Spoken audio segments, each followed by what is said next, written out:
না মুসলমানদের মসজিদ তৈরি হবে, মুসলমানদের ঈদগাহ তৈরি হবে, মুসলিমদের খানকা পীর সাহেবদের তৈরি হবে, মুসলিমদের কবরস্থানগুলো তৈরি হবে। আমরা তো সরকারের কাছ থেকে নেইনি, কারোর কাছ থেকে ভিক্ষা নেই, কারোর কাছ থেকে কেড়ে নেই। আমাদের বাপ দাদু তারা আমাদের জন্য রেখে গিয়েছে। এখন আপনার বাপ দাদু যদি আপনার জন্য রেখে যায়, আমরা যদি সেটা ফরায়েজ কোষে যদি আমরা আমাদের নামে রেকর্ড করি, রেজিস্ট্রি করি, এটা ধরুন এটাও আমাদের নামে একেবারে সিল মোহর মেরে রেজিস্ট্রি করে গিয়েছে। এটা আল্লাহ সম্পত্তি, এই সম্পত্তি কেউ নেবে না। এটা ভারতবর্ষে জানেন আপনার রেলের সম্পত্তির পরে গোটা ভারতবর্ষের যে সম্পত্তি বেশি সেটা আমরা গর্ব করি। মুসলমানদের দেওয়া সম্পত্তি ওয়াকফ সম্পত্তি, চিল্লাই বলি সুবহানাল্লাহ। আমাদের চাকরি নাই, আমাদের ব্যবসা নাই, চিকিৎসা নাই, মসজিদগুলো ভাঙা হচ্ছে, প্রপার্টিগুলো নিয়ে নেওয়া হচ্ছে, তাও কিছু বলি না। কিন্তু মুসলমানদের রেখে যাওয়া সম্পত্তিতে ভাগ বসাচ্ছে। আমার ভাই, আমার বন্ধু, এটা কি ছেড়ে যাওয়া যায়? আমার কথা বলুন, আপনার ছেড়ে দেওয়া যায়? দুটো যদি এই আইনটা চালু হয়ে গিয়েছে, যদি এটা উইথড্র না হয়, যেটা এটা প্রত্যাহার না হয়, এটা হলো অসাংবিধানিক, অগণতান্ত্রিক, এটা কোনো ভারতবর্ষের রুলস এন্ড প্রসিডিওর নয়, এটা হলো কানা কালা কানুন, কালা আইন। তাই ভারতবর্ষের মানুষ শুধু নয়, ভারতের বাইরের মানুষরাও তারাও কিন্তু আন্দোলন করছে। এই আন্দোলন শুধু মুসলমানদের জন্য, এই আন্দোলন শুধু মুসলমানদের জন্য নয়। এই আন্দোলন যেমন মুসলমানরা করছে, আমার হিন্দু ভাইয়েরা করছে, শিখেরা করছে, পাঞ্জাবিরা করছে। দেখুন এই আন্দোলন সকলের আন্দোলন। দুটো আইন বলেছি। এক নাম্বার, ধরুন আপনার দাদু, তার বাবা, আপনার পরদাদু এই মুকুন্দকাটির কোনো একটা গ্রামে, মুকুন্দকাটির কোনো একটা পাড়ায় কবরস্থানের জন্য অডিট করে গিয়েছিল কবরস্থান। এখন সেই কবরস্থানের পার্শ্ববর্তী এলাকা কোনো একজন কবরস্থানের বিরুদ্ধে কমপ্লেন করল যে ওটা কবরস্থান ছিল না, অনেক আগে এটা ছিল সাধারণ বাস্তু জমি। এখন বাস্তু কি বিলান, কনভার্সেশন, এসব বিশাল ব্যাপার, আপনারা জানেন। এরকম যদি কেউ প্রোটেস্ট করে বা কমপ্লেন দেয়, তাহলে ওই জায়গাটা সরকার কি করবে? বাজেয়াপ্ত করবে। বাজেয়াপ্ত করার পরে ওটা ডিএম অফিস যাবে কালেক্টরের কাছে। যতক্ষণ না পর্যন্ত আপনার দলিল, পর্চা, বর্তমান বাংলার ভূমি পোর্টাল, বিভিন্ন পেপারস পত্র রেডি রাখতে পারছে, আপনার দাদু, তার দাদু, তার পরদাদু জমি দিয়ে গিয়েছিল, আমার ছেলে সলিমউদ্দিন, আমার নাতি কলিমউদ্দিন, তারা বংশ পরম্পরায় আমাদের এই কবরস্থানে তাদের মাটি দেওয়া হবে। যেই না তারা কমপ্লেন করলো করে একজনা, ওইটাকে বন্ধ করে দেওয়া হবে। 10 বছর হতে পারে, 15 বছর হতে পারে। এইটা নিয়ে কোর্টে গেলে দেখুন, কোর্টে বলে একটা কথা বলে, কোর্টে গেলে পায়ের তলার যে মানে সুতাগুলো আছে, মানে পায়ের তলার যে আপনার শিরাগুলো আছে, সেগুলো কেটে যায়, আর জুতো তো হয়েই যায়। কোর্টে একটা যদি কিছু ওঠে তো কোর্টে উঠবে, বিভিন্ন কালেক্টরের কাছে যাবে। এইটাকে কমপ্লিট করতে 5 বছর 10 বছর যা সময় লাগবে, আপনাদের গ্রামে কোনো মানুষ যদি মারা যায়, ওই কবরস্থানে আর কবর দিতে পারবে না, ওই কবরস্থানে কবর দিতে পারবে না। মসজিদ আছে, দান করে গিয়েছিল। এটা আপনাদের মুকুন্দকাটি অনেক পুরাতন মসজিদ, আমার দেখে খুব ভালো লাগে। আমি বাইরে গিয়েও পুরোটা দেখেছি, ভিতরে পুরোটা দেখেছি, খুব ভালো লেগেছে। এত সুন্দর মসজিদ, এত উত্তর মসজিদ, অনেক উচ্চ মসজিদ, সম্মানীয় মসজিদ। এটা বাইতুল্লাহ আল্লাহর মসজিদ।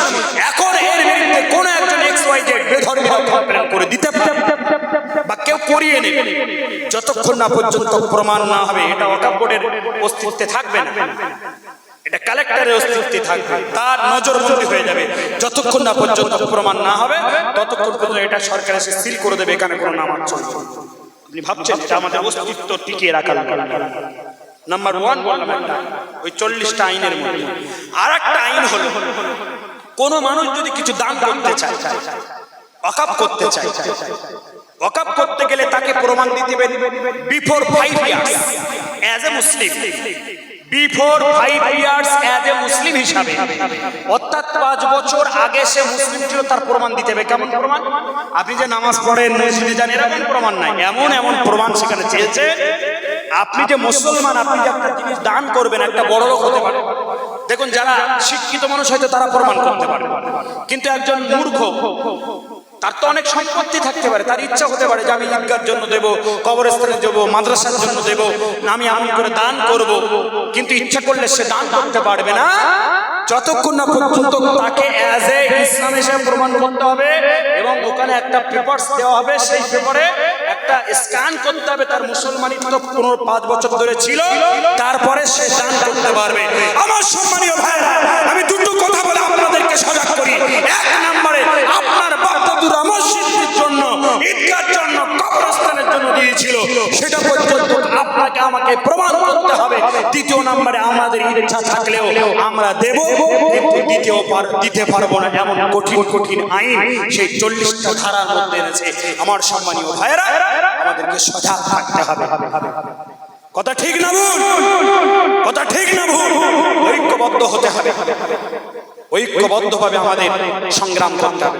সম্মানীয় ভাইরা, আমার বন্ধুরা, এমন করে সম্রাট আকবর, তার ছেলের নাম জাহাঙ্গীর, তার ছেলের নাম শাহজাহান, তার ছেলের নাম ঔরঙ্গজেব, বাদশাহ আলমগীর রহমাতুল্লাহ আলাইহি, তিনিও ভারতের মসনদে বসেছিলেন। ভারতের মসনদে বসার সময় আমার ভাইয়েরা ঘোষেরা পর্যন্ত বিনয় বাদল, বিনয় ঘোষ, তিনি বিবৃতি দিচ্ছেন, শ্রী বিনয় ঘোষ বাদশাহ আলমগীর রহমাতুল্লাহ আলাইহির মতো ন্যায় নিষ্ঠাবান এরকম ভারতবর্ষের শাসক যদি পৃথিবীর শেষ পর্যন্ত থাকে, পৃথিবীর কে হিন্দু, পৃথিবীর কে জৈন, পৃথিবীর কে মুসলমান, কোনো সমস্যা থাকবে না। একটু চিল্লায় বলা যাবে কি সুবহানাল্লাহ। সম্মানীয় আমার ভাইরা, একটুখানি এক্সাম্পল আপনাদের কাছে রাখি। মুঘল পিরিয়ডের ষষ্ঠ বাদশাহ ঔরঙ্গজেব আলমগীর রহমাতুল্লাহ আলাইহি, তিনি একটা ফতোয়ার কিতাব লিখিয়েছে। ওই কিতাবটার নাম হলো ফতোয়া আলমগীরি। তামাম পৃথিবীর মুফতি সাহেবেরা ফতোয়া আলমগীরি ওই কিতাবটি পড়ে ফতোয়া ফরায়েজ দেয়। আমার সম্মানীয় ভাই, বাদশাহ আলমগীর রহমাতুল্লাহ আলাইহি একজন সেনাপতি রাস্তা দিয়ে যাচ্ছেন, কিন্তু একটা ঘোষের মেয়েকে দেখে তার বাবা বড় পছন্দ হলো। একজন বেধর্মী মেয়ে, দেখতে খুব সুন্দর, রূপবতী, যুবতী, বিউটিফুল দেখতে। এমন করে আমার ভাইয়েরা, ইসলামের ইতিহাসের পৃষ্ঠায় মুঘল পিরিয়ডের সম্রাট জাহাঙ্গীর, সম্রাট আলমগীর রহমাতুল্লাহ আলাইহি, ঔরঙ্গজেব রহমাতুল্লাহ আলাইহি ইতিহাসের পৃষ্ঠায় এসেছে। সম্রাট ঔরঙ্গজেব রহমাতুল্লাহ আলাইহি সাদা সিধে অড়ম্বর জীবন যাপন করতেন। বাবা মাথার টুপি যে আমরা পড়ছি, বোনা টুপি, উনি কুরুশ দিয়ে তৈরি করতেন। ওই মাথায় টুপি তৈরি করতেন, টুপি বিক্রয় করে যে টাকা হতো সেই টাকায় তিনি সংসার চালাতেন। সম্মানীয় আমার ভাইয়েরা, কখনো কখনো হাতে কোরআন লিখতেন, কোরআন শরীফ বিক্রয় করে। তখন ছাপাখানা ছিল না, প্রিন্টিং এর ব্যবস্থা ছিল না, প্রেস ছিল না, হাতে লেখা কোরআন বিক্রয় হতো। হাতে লেখা কোরআন বিক্রয় করে যতটুকু উপার্জন হতো, সম্রাট মুঘল পিরিয়ডের বাদশা 750 বছর ধরে মুঘল পিরিয়ড চলেছে। ষষ্ঠ বাদশা সম্রাট ঔরঙ্গজেব ওরফে আলমগীর রহমাতুল্লাহ আলাইহি টুপি বিক্রয় করে, হাতে লেখা কোরআন শরীফ বিক্রয় করে যতটুকু উপার্জন করতেন তা দিয়ে সংসার জীবিকা নির্বাহ করতেন। কোষাগার থেকে একটা পয়সাও তিনি খরচা করতেন না। একটু চিল্লায় বলা যাবে কি সুবহানাল্লাহ। আল্লাহর মহান ওলি, আমি যেহেতু ওলিদের কথা বলছিলাম, তিনি কত বড় ওলি। একদিকে তিনি বাদশাহিত্ব করেছেন, রাজত্ব চালিয়েছে, ভারতের মসনদে আলা হয়েছে, অন্যদিকে তাহাজ্জুদের সারা রাত নামাজ পড়ে চোখের তিনি শুধু জিকির করে ফিকির মুরাকাবা মুশাহাদা করেননি, তিনি বাদশাহিত্ব করেছেন। অন্যদিকে 5 ওয়াক্ত নামাজ মসজিদে আদায় করতেন, তাহাজ্জুদের সালাত তিনি পড়তেন, আওয়াবিন চাষের নামাজ পড়তেন। তিনি আল্লাহ পাকের মহান ওলি হিসেবে আল্লাযীনা আমানু ওয়া কানু ইয়াত্তাকুন, একদিকে ঈমানের দিকে দৃঢ় ছিল, অন্যদিকে মুত্তাকি পরেজগার না হলে ওলি হতে পারে না। তিনি মুত্তাকি পরেজগারের শীর্ষে অবলম্বন করেছিলেন। একটু আওয়াজ দিয়ে বলা যাবে কি সুবহানাল্লাহ।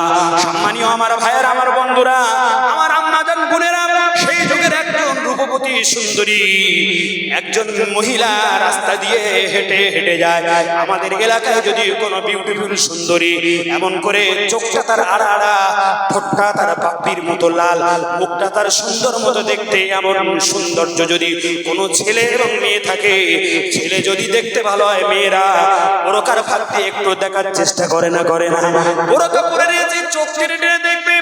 আর মেয়ে যদি সুন্দর হয়, বকাটিয়া ছেলেরা রাস্তার ধারে ধারে দাঁড়িয়ে দাঁড়িয়ে তার দিকে শীষ মারবে, নাম্বারটা নেওয়ার চেষ্টা করবে, তার বাড়িতে যোগাযোগ করার চেষ্টা করবে, বন্ধু বান্ধবীর দিয়ে খোঁজ নেওয়ার চেষ্টা করবে।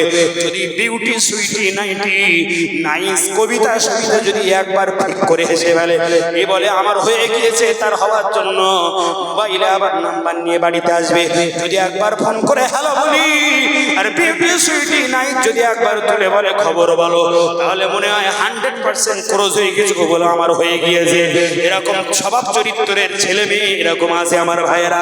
আচ্ছা, ঔরঙ্গজেব রহমাতুল্লাহ আলাইহির সময় তার নিজস্ব সেনাপতি যে যুদ্ধ করতে যেত, নিজস্ব সেনাপতি যুদ্ধের ময়দানে যাচ্ছে, এমত অবস্থায় আমার সম্মানীয় ভাইয়েরা রাস্তা দিয়ে একটা বিউটিফুল সুন্দরী রূপবতী লাবণ্যময়ী একজন মহিলা, একজন মেয়ে ছেলে সেখান থেকে যাচ্ছে।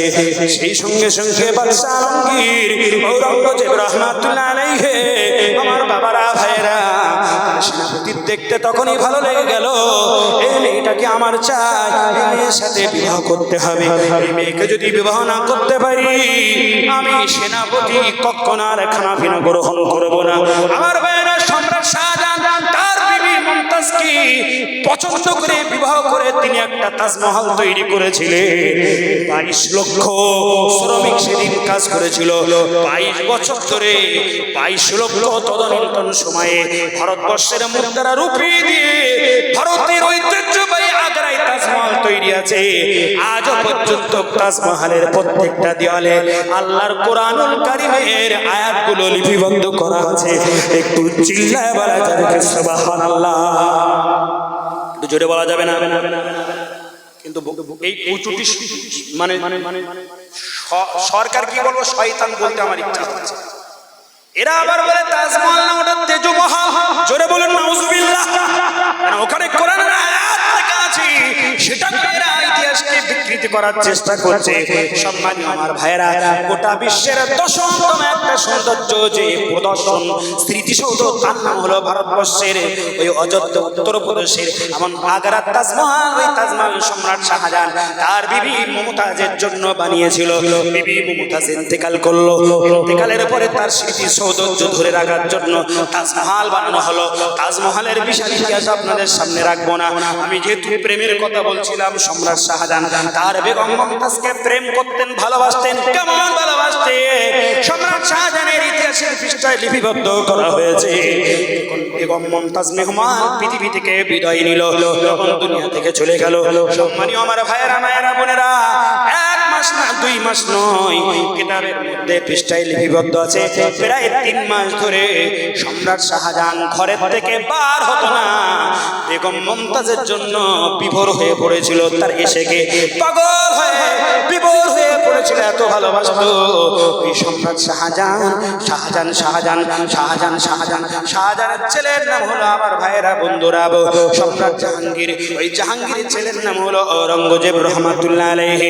ওই ঔরঙ্গজেব রহমাতুল্লাহ আলাইহির সেনাপতি এমন করে পথে পথে মধ্যে একজন বিউটিফুল নাইস মহিলাকে দেখে পছন্দ করলো।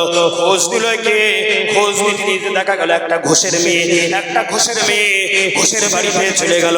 আমার ভাইয়েরা বন্ধুরা, আমি লম্বা ওয়াকিয়া বলবো না, মসজিদ আমাদের বাঁচাতে হবে, আমাদের ঈদগাহ বাঁচাতে হবে, মাহফিল আমাদের বাঁচাতে হবে। সম্রাট শাহজাহানের ওই কথা বলতে বললে সম্রাট আলমগীরের কথা বলছি। আলমগীরের সেনাপতি সেদিন কি করলেন, বাড়িতে চলে গেলেন ঘোষের বাড়িতে। ঘোষ সাহেব, তুমি কি বাড়িতে আছো? বলে হ্যাঁ বাড়িতে আছি। কি ব্যাপার? বলে তোমার মেয়েটাকে খুব সুন্দর দেখতে, তোমার মেয়েকে যদি আমার সাথে বিয়ে না দাও, আমি আমার তরবারি দিয়ে তোমার মেয়েকে এবং গর্দান কেটে নেব এবং তোমার ঘর থেকে গর্দানটা আলাদা করে দেব। সম্রাট শাহজাহানের আমার ভাইয়েরা বন্ধুরা, ঔরঙ্গজেব আলমগীর রহমাতুল্লাহ আলাইহির সেনাপতি বাড়িতে যখন কথা বললো, সেই ঘোষ তার মেয়েকে ঘরের মধ্যে লুকিয়ে রেখে কি করবে তিনি ভাবতে পারছেন না। এমন অবস্থায় তিনি মনে করছে একবার বাচ্চার কাছে যায়। বাচ্চা ঔরঙ্গজেব তিনি বড় হৃদয়বান মানুষ, তিনি হিন্দুদেরকে রেসপেক্ট করে, অন্য ধর্মদেরকে রেসপেক্ট করে, সম্মান করে। তাই ঘোষ সাহেব তিনি কি করলেন, তিনি এবার সম্রাট ঔরঙ্গজেব আলমগীরের রাজ দরবারে গিয়ে রাজপ্রাসাদে গিয়ে বললেন, জাহাপনা আপনার সেনাপতি আমার বাড়ি থেকে হুইপ জারি করে দিয়েছে, আমার মেয়েকে বিয়ে দিতে হবে, আমার মেয়ের সাথে যদি বিয়ে না দেয় আমাকেও গর্দান দেবে, আমার মেয়েকেও মেরে ফেলে দেবে, শেষ করে দেবে। এর বিচারটা আপনাকে করতে হবে। ঔরঙ্গজেব আলমগীর রহমাতুল্লাহ আলাইহি ঘোষকে বলেছিলেন আপনি নির্দ্বিধায় বাড়িতে প্রত্যাবর্তন করুন, চলে যান, আপনি চলে যান, আমি আপনার বাড়িতে যাব, আপনার বাড়িতে যাব, আমি গিয়ে দেখবো আমার ওই সেনাপতি কিভাবে আপনার মেয়ের সাথে বিবাহ বন্ধনে আবদ্ধ হয়, কিভাবে আপনার মেয়েকে জোর জবরদস্তি করে বিয়ে করে। আমি সম্রাট আলমগীর ঔরঙ্গজেব দেখে নেব। তবে একটা কথা তোমাকে শিখিয়ে দেই, এই কথাটা তোমরা এমন করে বলবে, আমার মেয়েকে যখন বিয়ে করতে এসেছো একবার শেষবার তোমরা দেখে নাও। তখন উকিল সাহেবের কথা বলবে, মেয়েকে যে ঘরে রাখবে, আমার ভাইয়েরা বন্ধুরা, আমি ঔরঙ্গজেব, আমাকে একটা আলাদা ঘর দেবে, ওই মুহূর্তে আমার ঘরের মধ্যে তোমার মেয়েকে পাঠিয়ে দেবে। বাদশাহ সম্রাট শাহজাহান সম্রাট ঔরঙ্গজেব আলমগীর রহমাতুল্লাহ আলাইহি এই কথা বলে তিনি রাজপ্রাসাদে থাকলেন। দিন চলে আসলো, কথায় কথা বেড়ে যায়, সংক্ষেপ আলোচনা। ওই দিনে সম্রাট শাহজাহান সম্রাট ঔরঙ্গজেব আলমগীর রহমাতুল্লাহ আলাইহি এবার রাজপ্রাসাদ থেকে যাবে। ঘোষ সাহেব মনে করছেন ঔরঙ্গজেব আমার বাড়িতে আসবেন, এত অশ্বরোহী নিয়ে আসবে, এত ঘোড়া নিয়ে আসবে, না তো লোক লস্কর নিয়ে আসবে। আমি সামান্য একজন ঘোষ, কোন রকম গরু দহন করে আমি দুধ বিক্রয় করে আমার জীবিকা নির্বাহ করি, আমার তত জায়গা নেই। আমি সম্রাটের লোক লস্কর, তার সেনাপতি, তার অশ্বরোহী কোথায় খেতে দেব, কোথায় রাখতে দেব, সেই ভয়ে বিবার হয়ে গিয়েছে। কিন্তু দেখতে পেলেন বিবাহের আগের দিনে বাদশাহ ঔরঙ্গজেব রহমাতুল্লাহ আলাইহি ঘোষের বাড়িতে চলে গেলেন। সম্রাট ঔরঙ্গজেব একেবারে ফকির বেশে সাদা সিধে একজন মানুষ, কোনো লোক লস্কর নাই, কোনো সেনাপতি নাই, কোনো সিকিউরিটি নাই, কোনো ব্ল্যাক কার্ড নাই, কোনো বন্দুক নাই, বোমা নয়, কোনো অশ্বরোহী নাই। সম্রাট ঔরঙ্গজেব বাদশাহ, আমাদের ভারতবর্ষের গর্ব, এমন করে 7.5 বছরের ষষ্ঠ সম্রাট ঔরঙ্গজেব আলমগীর রহমাতুল্লাহ আলাইহি নিজের কোনো ড্রেস নাই। বর্তমান বাদশাহ যিনি আছেন আমাদের মোদিজি, এক একটা ড্রেস পরে 10 লাখ, এক একটা ড্রেস পরে 12 লাখ, 14 লাখ, 15 লাখ, তানার এমন করে কোটি কোটি টাকা তিনি প্লেনে খরচা করে। বাদশাহ ঔরঙ্গজেব রহমাতুল্লাহ আলাইহি তিনি সাদা সিধা আড়ম্বর জীবন যাপন করে সাধারণ একটা ফকিরের মতো পাঞ্জাবি পরে ঘোষের বাড়িতে চলে গেলেন। ঘোষের সব রকম চিন্তা ভাবনা ফেকারগুলো ঘুচে গেল। ঔরঙ্গজেব বললেন আমার একটা ঘর আমাকে রাখতে দাও। একটা ঘরে রাখতে দেওয়া হলো। ঔরঙ্গজেব রহমাতুল্লাহ আলাইহি বাবা ওযু করে নিয়ে ইশার নামাজ পড়ে নিয়ে গোটা রাতটা তাহাজ্জুদের নামাজ পড়ে আমার আল্লাহর দরবারে গোটা বিশ্বের মুসলমানদের জন্য, ভারতের মানুষদের জন্য দোয়া করতে লাগলেন। একটু জোরে বলা যাবে কি সুবহানাল্লাহ? আর একটু জোরে বলা যাবে না সুবহানাল্লাহ? নারে তাকবীর! আমার ভাইরা বন্ধু, ওই মসজিদ মাদ্রাসা আমাদের বাঁচাতে হবে না? হবে না? হবে। আচ্ছা এই মেহফিল চলবে আগামী বছর? আচ্ছা চলার পক্ষে কে কে হাত তুলবে? চলার পক্ষে মাশাআল্লাহ। আমরা সব বসে আছি, আল্লাহ দেখছে। আমি বলেছি রাখি না, রক্ত বিক্রি করে দিয়ে হলে প্রয়োজন হলে আমাদের করতে হবে। আমার মনে হয় আচ্ছা এই যেটা বলছিলাম এটা তো বলতে হবে নাকি? শেষ পর্যন্ত কি হলো বলবো প্লিজ সাইলেন্স, বলবো অবশ্যই। তবে আমি আপনাদের কাছে একটা দাবি রাখি, আমি বলবো, শেষ করব। আমার তো মনে হয় মুকুন্দ কাটি এই ঈদগাতে আপনারা যারা পুরুষ আছেন, ছেলেরা আছেন, আমার বাবাজিরা আছেন, ইয়াং ছেলেরা আছেন, বয় বিরুদ্ধরা আছেন, আমার মহিলা মায়েদের যদি বলা হয় যে আগামী বছর মেহফিল আপনাদের চালাতে হবে, কি গো মহিলারা কি চালাতে পারবে না? এই কথা বলুন। মানে চালাতে হবে না, মানে মামু দিতে হবে, মামু। মহিলারা কি পারবে না? কেন মহিলাদের মাসে মাসে তো একটা মাইনে ঢোকে না? মাসের মাইনে ঢোকে তো? আচ্ছা আপনাদের মুকুন্দকাটি মেয়েদের মাসের মাইনে ঢোকে? জানুয়ারি, ফেব্রুয়ারি, মার্চ, এপ্রিল, এই তো 4 মাস চলে গেল, ঢুকেছে? কত করে ঢোকে? 1000 না 1000? 1000 যদি মাসে হয়, 12 মাসে কত হবে? 12 মাসে কত? বা আপনারা তো ভালো হিসাব জানেন। বাহ মাশাআল্লাহ, অঙ্কতে বেশ ভালো ভক্ত আছেন আপনারা। সব সায়েন্স নিয়ে পড়াশোনা করেছেন নাকি? এক মাসে যদি 1000 হয় তাহলে 12 মাসে 12000 হবে। মেয়েরাও বেশ ভালো বুঝতে পারছে, কারণ ওদের অ্যাকাউন্টে আছে। ওরা যতক্ষণ না টিপ না দেবে আর যতক্ষণ না ফিঙ্গারপ্রিন্ট না দেবে, আপনারা কি সে টাকা তুলতে পারবেন? যদি বলেন এই খুকির মা এ মাসে তো খুব ভাবতাল খারাপ, কাজ বাজ তেমন হয়নি, ব্যবসা বিজনেস সব বন্ধ, বর্ডার তো বন্ধ, এখানে লোকজন তেমন আসছে না, বাংলাদেশের মানুষ, বর্ডার সব সিল আছে। আমি যখন গেলাম বাংলাদেশ থেকে আসলাম শনিবারে, তো দেখছি সব থাম থাম ভাব। আমি একেবারে লাস্টে এসেছি, আমার ওই দিন প্রোগ্রাম ছিল, যেদিন এসেছি একেবারে ডাইরেক্ট আমার ভাই গিয়েছিল আমাকে আনতে, ছোট ভাই, ডাইরেক্ট গিয়ে আমি প্রোগ্রাম করলাম আপনার এই বসিরহাট পাইক পাড়াতে। তো দেখলাম একদম থমথম ভাব, তাহলে বর্ডার এলাকার মানুষরা কি করে খাবে?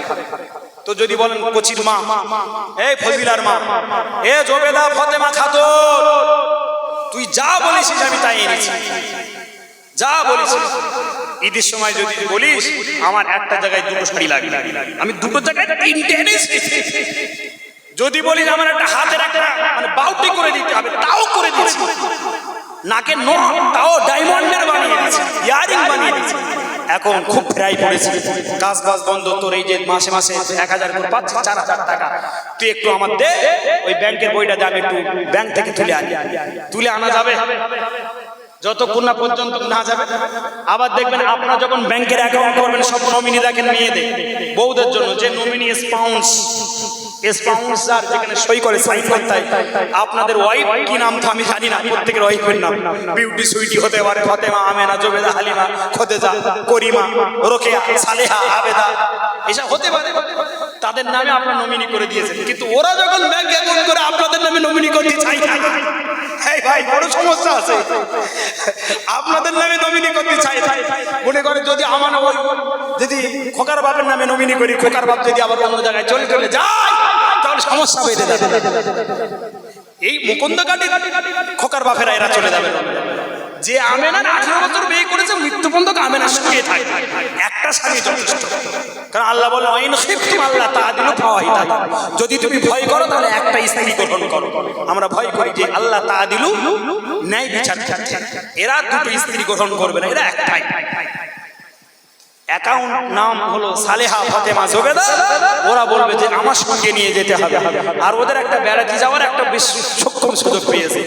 হঠাৎ করে বসিরহাটে আপনাদের আখারপুর বাজারে এলাহাবাদ, কানাড়া বিভিন্ন ব্যাংক আছে, ওই ব্যাংক থেকে 10,000 টাকা চলো, বলো চলো কোথায়? বলে বসিরহাটে। বলে কি হবে? বলে সিটি মার্কেটে যেতে হবে, রিজেন মার্কেটে কিছু কেনাকাটা করবো। আমার টাকা যদি বলা যায় না সংসারে বড় অভাব আছে, এখন এত কেনাকাটা করেছে, বলে সাবধান, এই টাকায় তোমার ভাগ নেই, এটা আমার টাকা, মুখ্যমন্ত্রী দিয়েছে, যা ইচ্ছা খোকার বাপের। এরকম আপনাদের মুকুন্দঘাটের মেয়েরা এরা বলে, এরা ভালো, যখন যা চাইবেন দেখবেন দিয়ে দেবে, 10,000 টাকা তুলে আপনাদের। তো এখানে মেয়েরা যারা আছেন, মায়েরা বোনেরা আছেন, আমার মনে হয় ওদেরকে বললে ওরা মোটামুটি ইসালে সব মেহফিল আপনাদের ধর্মীয় সবার টাকাটা ওরা অন্তত পক্ষে দিয়ে দিতে পারবে। কথা ঠিক না ভুল? ওরা দিয়ে দিতে পারবে। আমি আপনাদের কাছে এতগুলো মেয়েরা মায়েরা আছেন, আমি বলবো যে সম্রাট ঔরঙ্গজেব রহমতুল্লাহ আলাইহি নিজে ওই ঘোষের মেয়েকে বিয়ে করেছে। কেন? ঔরঙ্গজেব বলেছেন আমার ঘরে পাঠাবে, ও ঘোষ তোমার মেয়েকে আমার ঘরে পাঠাবে। ঔরঙ্গজেব ঘোষের মেয়েকে নিজে বিয়ে করেছে না ওর যে সেনাপতি তার সাথে বিয়ে দিয়েছে, এটা আমি বলবো। কিন্তু তার আগে আমার একটু শর্ত মানতে হবে। শর্ত মানতে, বিয়ে কার সাথে হয়েছে বিয়েটা পড়িয়ে দিয়ে তার বাচ্চা অন্তত পক্ষে। মাটিয়া থানার অন্তর্গত আব্দুল করিম সাহেবের পুত্র নওশা মোহাম্মদ আব্দুল সেলিম সাহেব নগদ 5,000 টাকা দেনমোহরের পরিবর্তে দুইজন সাক্ষীকে সামনে নিয়ে আপনার সহযোগিতা আসিয়াছে, অতএব উক্ত বিবাহে রাজি হইয়া সাক্ষীদ্বয়ের সম্মুখে আমাকে উকিল নিযুক্ত করুন। এরকম বলে না? বলে না? এরকম বলে মেয়েদের কাছে। ওরা যদি একবার ব্যাগার দেয়, যদি ঘাড় কাট করে, তাহলে রসগোল্লা টানা যাবে না। বলে পাগার পর এখানে আর খাওয়া যাবে না। কেন? ওই বিউটি ঘাড় কাট করেছে, ও কবুল বলছে না, এখানে খাওয়াও যায়। চল চোখে চল, বিয়ে খাওয়ার কোনো সম্ভাবনা নেই। আর চোখে সব বন্ধু বান্ধব চলে যাবে। একবার যদি ঘাড় চোখ দেয়, বিয়ে কার সঙ্গে হবে সেটা আমি বলে যাবো। এই যে আপনার এতগুলো মানুষ কে আছেন আল্লাহর বান্দারা, আল্লাহর নবীর এই মাহফিল, আল্লাহর মাহফিল যদি নরেন্দ্র মোদী বন্ধ করে দেয়, এই নরেন্দ্র মোদীর বাপের টাকা নিয়ে আমরা মাহফিল করি, অমিত শাহের বাপের 14 পুরুষের টাকা নিয়ে আমরা জলসা করি, এটা আমাদের বাপের টাকা, আমাদের রক্ত খাবারের টাকা।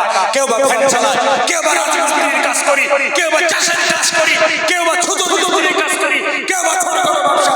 আমাদের টাকা, আমাদের দিল বড়। আমার বাপ দাদুরা যেমন দিয়ে গেছে ভারতবর্ষের সবচেয়ে সবচাইতে বেশি ওয়াকফ সম্পত্তি আমাদেরও দিল আছে, আমরাও দিতে পারি। দেখ, তোরা যত মসজিদ বন্ধ করবি আমরা তত বাড়াবো, তোরা যত মাদ্রাসা বন্ধ করবি আমরা তত বাড়াবো, তোরা যত মেহফিল বন্ধ করবি আমরা আমাদের নিজেদের টাকাই বাড়িয়ে দেবো। জোরে বলে 1000 টাকা করে, আমি বেশি চাইব না, 1000 টাকা করে আমি প্রথম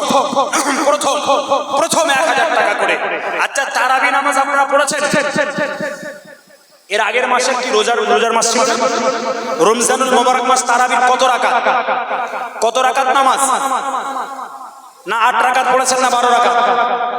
মুকুন্দ গাড়িতে 20 রাকাত হয়েছে, 20 রাকাত হয়েছে। মাশাআল্লাহ, আমরা 20 রাকাতের পক্ষে, 8 রাকাত না 12 রাকাতের। ফাঁকি ফুকুর দেওয়ার ব্যাপার নয়।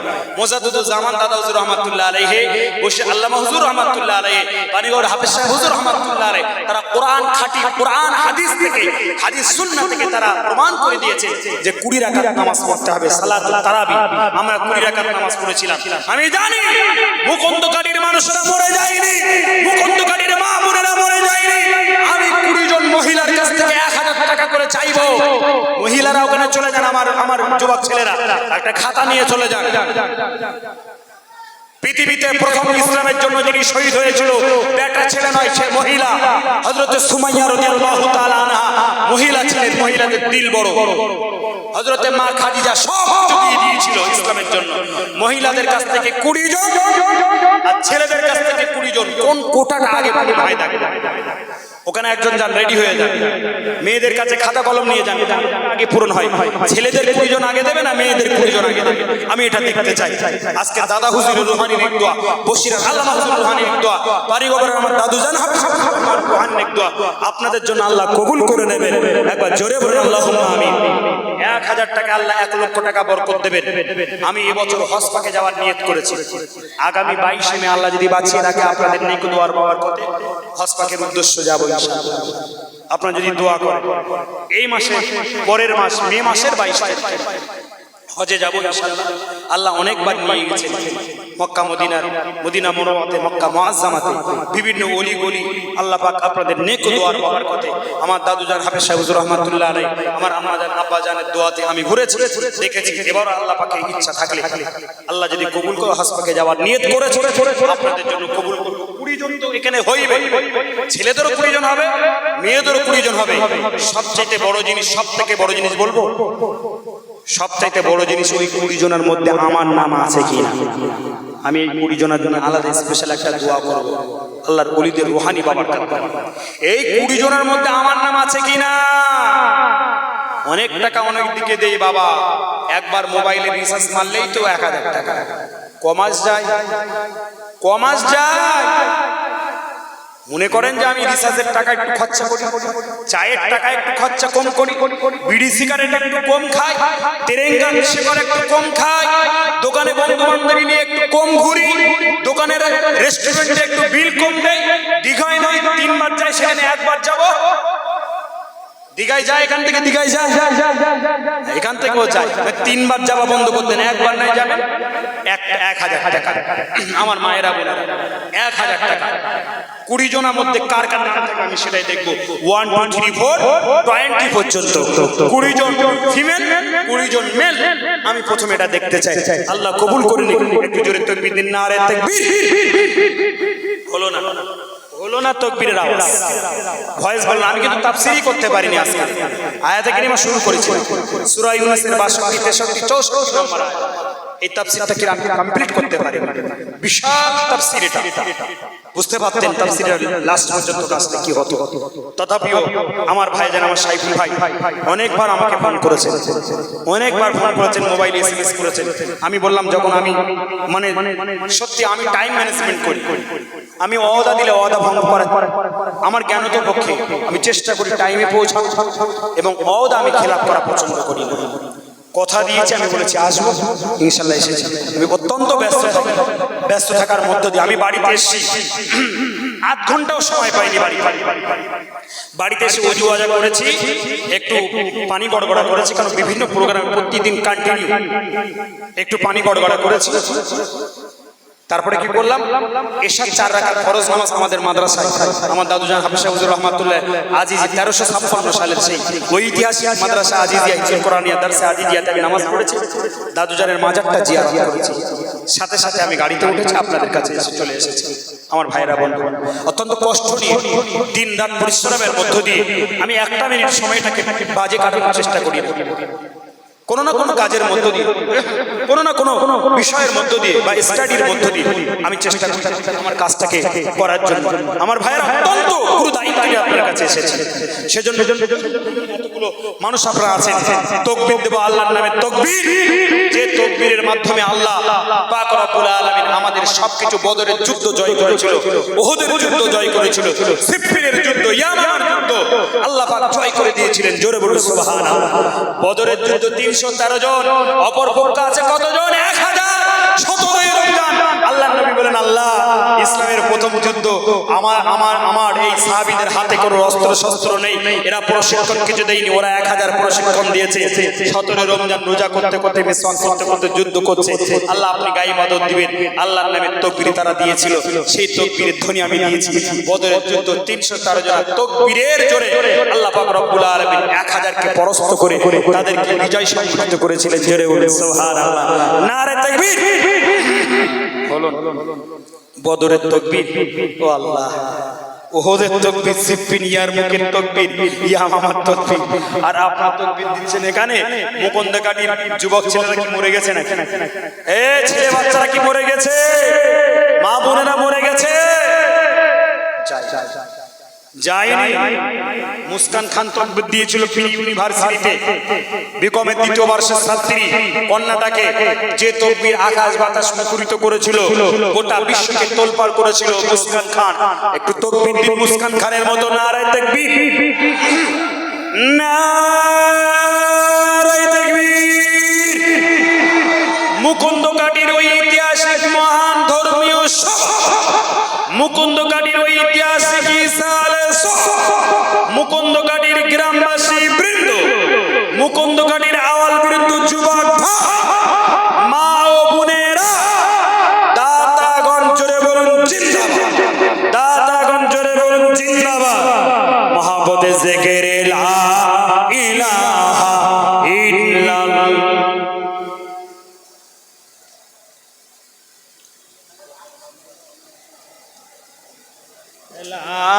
ইলাহা, আরে লা ইলাহা ইল্লাল্লাহ মুহাম্মাদুর রাসূলুল্লাহ, লা ইলাহা ইল্লাল্লাহ। 20 জন হলে তারপর আমি অ্যানাউন্সমেন্ট দেব, 20 জন না হলে দেব।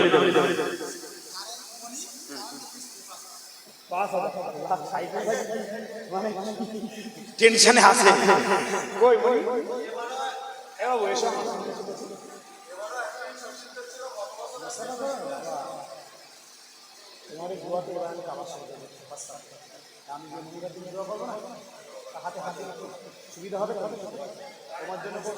কারেন্টের মিস্ত্রি। আল্লাহ, মনি ভাই ভালো নাম, মনিরুল গাজী, জোরে বলুন জিন্দাবাদ।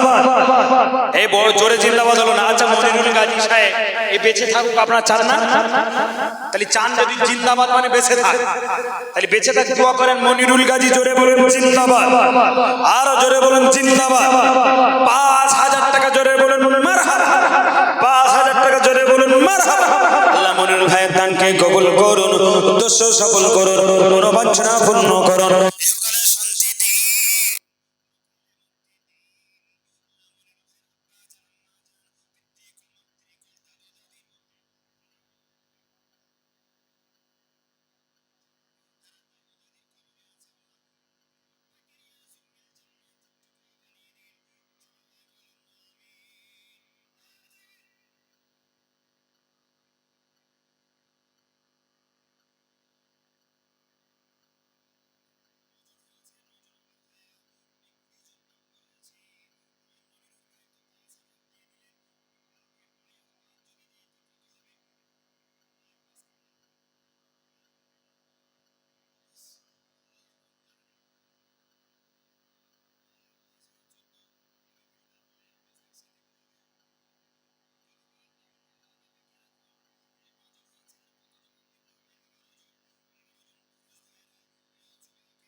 আমি দরবার করছি, আমি অবালা পাখি, আমার ডিমটা খেয়ে নেয়।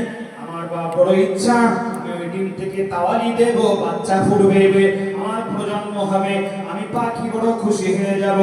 সুলাইমান নবী বলল, ও পাখি চলে যাও, চলে যাও, আগামী দিন ওই চাষিকে ধরা হবে, পরের দিন তোমার ডিম আর খাবে না। চাষিকে ডাকা হলো, এ চাষি ওই ডিমটা আর খাবি না, তোর ওই খেতে একটা নিম গাছ আছে, ওই নিম গাছে একটা বাসা আছে, ওই বাসাতে ঘুঘু পাখি বাসা বেঁধেছে, ওই বাসার উপরে ঘুঘু পাখি টুক টুক টুক টুক টুক টুক করে কাঠ কুড়িয়ে এসে সে বাসা বেঁধেছে, এমন করে ডিম পাড়ে, তার ইচ্ছা প্রজন্ম হবে। এ চাষি তুইও চাস, তোর ছেলে মেয়ে হোক, তুইও কখনো চাস নে তোর এমন করে বংশটা হাত কুড়ে হোক, নির্বংশ হোক, তুই চাস নে। ওই পাখি ডিমটার আগামী দিন খাবি না, খাবি না, খাবি না। চাষি বাবা বেটাকে বলে দিল, কিন্তু চাষির ডিম খাওয়া বড় অভ্যাস, তার একদিন ডিম খেয়ে বড় ভালো লেগে গিয়েছে। ও মুকুন্দ কালী মায়েরা, ও মুকুন্দ কালী বাবাজিরা, ও আমার ছেলে মানিকেরা, বন্ধুরা, সুলাইমান নবীর জামানাতে ওই চাষিটা দ্বিতীয় দিন আবার তার নিম গাছে উঠে দ্বিতীয় ডিমটা আবার খেয়ে নিল। ওই পাখিটা উড়ে উড়ে উড়ে বাদশা সুলাইমানের কাছে গিয়ে কমপ্লেন করলো, এ বাদশা সুলাইমান, এ বাদশা সুলাইমান, বিশ্বব্যাপী বাদশা সুলাইমান, আপনি বলে দিয়েছিলেন আগামী দিন খাবে না, না না না, দ্বিতীয় দিন আবার ডিম খেয়ে নিল। আপনার কাছে জাহাপানা বিচার দিলাম, আচ্ছা আমি অবালা পাখি, মানুষ আমার ডিম খায়, আপনি বিচারটা করে দিন। জামানার নবী বাদশা সুলাইমান আবার তৃতীয় দিন ওই চাষিকে ডাকলো, এ চাষি বেটা, তুই যদি আগামী দিন এই চাষির ডিমটা খেয়ে নিস, তোকে শুয়ে চড়িয়ে দেব, তোকে গর্দান কেটে নেব, তোকে শহীদ করে দেব, মার্ডার করে দেব। বাদশা সুলাইমান বলে দেওয়ার পরে চাষি বেটা দিন দিনে মাঠে বাড়িতে গিয়ে চাষ করতে যায়, মাঠে আবার দেখে নিম গাছে ওই বাসায় আবার তৃতীয় দিন ডিম খেতেছে, ওই বেচারিটা আবার ডিম খেয়ে নিল। চাষি যখন ডিম খেয়ে নিল, ছেলেরা বাবাজিরা একটু গভীরভাবে মনোযোগ সহকারে শুনুন, আমার আম্মা জান বোনেরা, ওই পাখিটা আবার তৃতীয় দিন বাদশা সুলাইমানের কাছে কমপ্লেন করলো।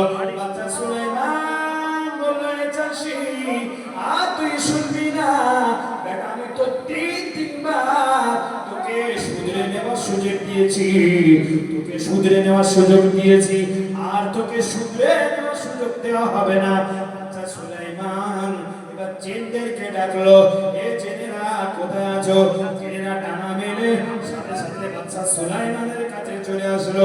বাদশা সুলাইমান সমস্ত পিপিলিকা জিন, সমস্ত মানুষের কথা, সমস্ত পশু পক্ষীর কথা বুঝতে পারতেন। বাদশা সুলাইমান জিনদেরকে ডেকে বলেছে, নেক্সট দিনে ওই চাষি ওই বেটাটা নিম গাছে যে উঠবে, গাছটা ধরে, নিম গাছটা ধরে অমনি আছাড় মারবি, এমনি নাড়া দিবি, আছাড় মারবি, ওই বেটা চাষি যেন নিচে পড়ে মারা যায়। ওরা শুধরে দেওয়ার ক্ষমতা নেই, তিনবার ও আমার হুকুমকে অমান্য করেছে। চতুর্থ দিনে আসলে এমন করে গাছটা নাড়া দিবি জোরে, চাষি ডিম খেতে যেই উঠবে, পাখির বাচ্চা থেকে বাসা থেকে ডিম নেবে, আকস্মিক যেন তলায় পড়ে মারা যায়, একদম পেটে লাঞ্চ করে। বাদশা সুলাইমান আলাইহিস সালাতু ওয়াস সালাম, ও নওজওয়ানেরা, ও আমার বাবাজিরা, ও আমার সোনা মানিকেরা, আমার আম্মা জান বোনেরা, বাদশা সুলাইমান ছেলেদেরকে আদেশ দিল, এরা সকাল সকাল গিয়ে নিম গাছের গোড়ায় বসে থাকলো। এমন অবস্থায় সূর্য যখন জমিনে কিরণ দিতে লাগলো, আবার ওই চাষি বেটা আরেকদিন বাবা পোটলা পোটলি নিয়ে, রুটি সাবান নিয়ে, সবজি নিয়ে আমার মাঠে চলে গেল। তার বাবা বড় লোভ লেগে গিয়েছে, বাচ্চার কথা খেয়াল নাই, প্রত্যেকদিন ডিম খায়, ডিম খেয়ে বাবা গালে তার লেগে গিয়েছে, স্বাদ লেগে গিয়েছে, আজকেরও ডিম খেতে হবে।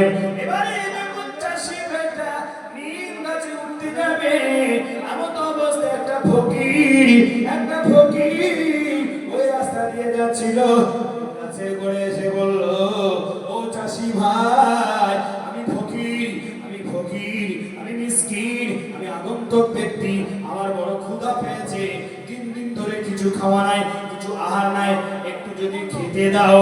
সেই সময়তে চাষি বেটা তার মনে মায়া লাগলো, তার মনে দুঃখ হলো, টুকরা থেকে নিয়ে একটা রুটি দান করে দিল, কিছু সবজি দান করে দিল। ওই ফকির বাবাজি,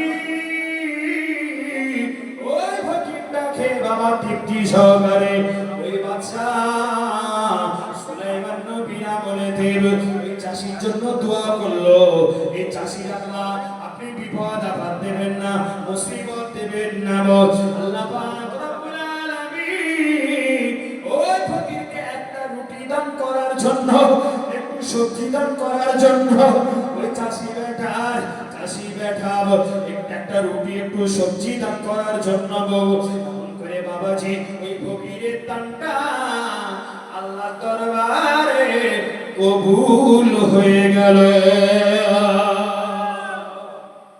জোরে বলা যাবে না সুবহানাল্লাহ? জোরে বলবেন না? কটা রুটি? একটা রুটি, ছোট একটা রুটি, একটু সবজি দান করলো, দোয়া করলো, আল্লাহ আল্লাহ বিপদ আপদ দেবেন না। পরের দিন পাখি ওই দুয়ার বাদশা যখন ছেলেদের যেত সকালবেলা গিয়ে নিম গাছে বলতো, ওঠ এই চাষি ওঠ, উঠে তো দেখ তার খেলা বুঝিয়ে দিচ্ছি। জিন বাবা এমন করে চাষিকে বলছে, চাষি জিনের কথা বুঝতে পারে না, জিনকে দেখতে পাই না। আমরা কি কেউ জিনের কথা বুঝতে পারি? জিনকে আমরা দেখতে পারি না, কিন্তু আল্লাহ পাক জিনকে সৃষ্টি করেছে। ওমা খালাকতুল জিন্না ওয়াল ইনসা ইল্লা লিয়াবুদুন। আল্লাহ কোরআন শরীফে পারা নাম্বার 29 একটা সূরা জিন অবতীর্ণ করেছে, সূরাতুল জিন। কুল উহিয়া ইলাইয়া আন্না মুস্তামাআ নাফারুম মিনাল জিন্নি ফাকালু ইন্না সামি'না কুরআনান আজাবা। নবী পাক সাল্লাল্লাহু আলাইহি ওয়াসাল্লাম তায়েবদেরকে যখন তায়েববাসীর জন্য ঈমানের দাওয়াত দিয়ে গিয়েছিলেন, ওই তায়েববাসীরা নবীর কথা শুনলো না, পাহাড়ের জান্নাত তারা বলল আশ্চর্য, কোরআন শুনেছি। নবী পাক তিনি সালাতের তাহাজ্জুদের নামাজে বড় লম্বা কিরাত পড়ছে, এই কিরাতটা শুনে জেনেরা আশ্চর্যজনিত হয়ে গিয়ে নবীর হাতে হাত দিয়ে জেনেরা তারা মুসলমান হয়ে গেলে। জোরে বলা যাবে না, চিল্লে বলা যাবে না, যে নাচে দেখা যায় না, কথা শোনা যায় না। জেনেরা বলছে, বেটা চাষি তুই একবার ওঠ, বেটা চাষি তুই একবার। চাষি শুনতে পায় না, চাষি চোখে দেখতে পায় না। চাষি এবার ওই নিম গাছে উঠলো, চতুর্থ দিন আবার ডিম খেতে যেই না উঠলো, জেনের বাচ্চারা করতে লাগলো। ও মুকুন্দ কাঠি ছেলেরা, ও মুকুন্দ কাঠির বাবাজিরা, আমার আম্মা জান বোনেরা, ওই চাষি যখন পাখি কেটে উঠলো, জেনেরা এত জোরে নাড়া দিতে লাগলো, জেনেরা ধীরে প্রত্যেকটা লোককুশ দিয়ে পানি নির্গত হতে লাগলো, খাম্বার হতে লাগলো। কারণ বাদশা দায়িত্ব দিয়েছে, দায়িত্ব যদি পালন না করি বাদশা আমাদেরকে পুড়িয়ে দেবে, আমাদেরকে মেরে ফেলে দেবে। সুলাইমান নবী আমাদেরকে বাঁচিয়ে রাখবে না। সুলাইমান নবীর কথা শুনতে হবে, তার হুকুমকে তামিল করতে হবে। বাঙালিরা কিতাব থেকে আলোচনা করছি, আমার মুকুন্দকারীর ভাইরা, একদিন আবার যখন চাষি অনায়াসে উঠেবে, আবার যখন ডিম খেয়ে নিল, এত জোরে নাড়া দিতে লাগলো, চাষির কোনো কিছু হলো না। একদিন আবার পাখি আবার বাদশার দরবারে গেল, বাদশা সুলাইমান আপনি কথা দিয়েছিলেন চতুর্থ দিন খেতে পারবে না, আপনি কি এমন আমার জন্য বিচার করলেন? সুলাইমান নবী আর সহ্য করতে পারে না, এই যে তোরা কোথায় আছিস, আমার হুকুম তামিল করিস না, কোথায়? তাড়াতাড়ি করে চলে আয়। তাড়াতাড়ি করে চলে আসলো সুলাইমান নবী, এবার তাদের দিকে তরবার এগিয়ে লাগলো, তোদেরকে শেষ করে দেব, কেটে দেব, পুড়িয়ে দেব। জেনেরা বললো, জাহাপানা বাদশা আমাদেরকে শেষ করে দেবেন, মেরে দেবেন, আমাদের কথা একটু শোনো, মেরে দেবেন, একটু কথা শোনো। কি বলবি তাড়াতাড়ি বলে ফেল। জেনেরা বললো, যখন আমরা সকালবেলা গেলাম, নিম গাছ ধরে বসে থাকলাম, ওই চাষি যখন উঠবে, চাষিকে আছাড় মেরে মেরে ফেলে দেব। কিন্তু না না, যখন ওই চাষিকে দেখতে পেলাম নিম গাছ গাছে ওঠার সময় একটা ফকির চলে আসলো। একটা ফকির আহার করবে, ফকির অনেক দিন কিছু খায় না, ক্ষুধার্ত আহার করবে। ওই চাষি ভাই বেটা একটা রুটি দান করলেন, সবজি দান করলেন, সবজি রুটি খেয়ে ফকির বাবাজি তৃপ্তি পেয়ে ওই চাষির জন্য দোয়া করলো, চাষির বিপদ আপদ হবে না, বালা মুসিবত হবে না। ওই সময়টা আমরা জেনেরা কি করলাম, এত সজারে নাড়া দিতে লাগলাম, কিন্তু না না না না, আমরা দেখতে পেলাম মহান আল্লাহ পাক রব্বুল আলামিন বিধানের বদৌলতে বাবা, সরকার বদৌলতে বাবা, অবশ্যই বিপদের বদৌলতে আল্লাহ ফারিস্তাদের পাঠিয়ে দিলেন।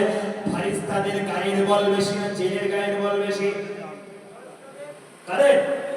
ফারিস্তা হলো নূরের তৈরি, আর জেল হলো আগুনের তৈরি। আমরা মাটির তৈরি মানুষ। আমার ভাইরা বাবাজিরা, এই ব্যাখ্যা দিতে গেলে কোরআন থেকে অনেক আয়াত বলতে হবে, বলবো না। আগুনের তৈরি যে, আগুনের তৈরি ফারিস্তারা কম্পিটিশন হলো, জেলেরা নাড়া দিতে লাগলো, আর ফারিস্তারা গাছকে স্থগিত করে দিতে লাগলো, নাড়াকে বন্ধ করে দিতে লাগলো। বাদশার কাছে জেলেরা বলল, বাদশা যে আপনারা সুলাইমান আমাদেরকে মারবেন না, আমাদেরকে মারবেন না, দোষ আমাদের নেই, আল্লাহ পাক ফারিস্তা পাঠিয়ে দিয়েছেন ওই চাষি ভাইয়ের বিপদ থেকে বাঁচিয়ে দেওয়ার জন্য। ফকির দোয়া করেছে, ফকিরকে একটা রুটি দান করেছে, এক টুকরো সবজি দান করেছে। ওই সবজি রুটি দান করার জন্য ফারিস্তাদের বদৌলতে আল্লাহ পাক রব্বুল আলামিন ওই চাষি ভাইকে আগন্তুক বিপদ থেকে বাঁচিয়ে দিয়েছে। জুড়ে বলা যাবে না সুবহানাল্লাহ? আমার ভাইরা বন্ধুরা, একটা চাষিকে একটা রুটির জন্য যদি বাঁচিয়ে দেয়, আমি আপনি আল্লাহর জন্য দেব, নবীর জন্য দেব। কোরআনের কথা হবে, কোরআনের তাফসীর হবে, নবীর কথা হবে। কোরআন এবং নবীর তাফসীর যেখানে হবে সেই জায়গায় রিয়াজুল জান্নাত, আর এই নবীর সব মেহমানরা খাবে, নবীর মেহমানরা খাবে। 20 জনের নাম বলতে বলেছি, আমি জানি 20 জনের নাম।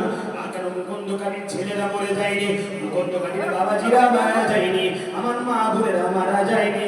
আমার মা বোনেরা বসে আছে, মা মারা গিয়েছে, দাদু মারা গিয়েছে, তাদের আত্মা কল্যাণার্থে আমি জানি আল্লাহ পাক রব্বুল আলামিন। মাশাআল্লাহ মাশাআল্লাহ মাশাআল্লাহ। কতজন হয়েছে বলবো? আচ্ছা, ছেলেরা আগিয়ে গেছে না মেয়েরা? এটা মেয়েদের না, মেয়েরা তো আগে পাঠিয়েছো না? মেয়েরা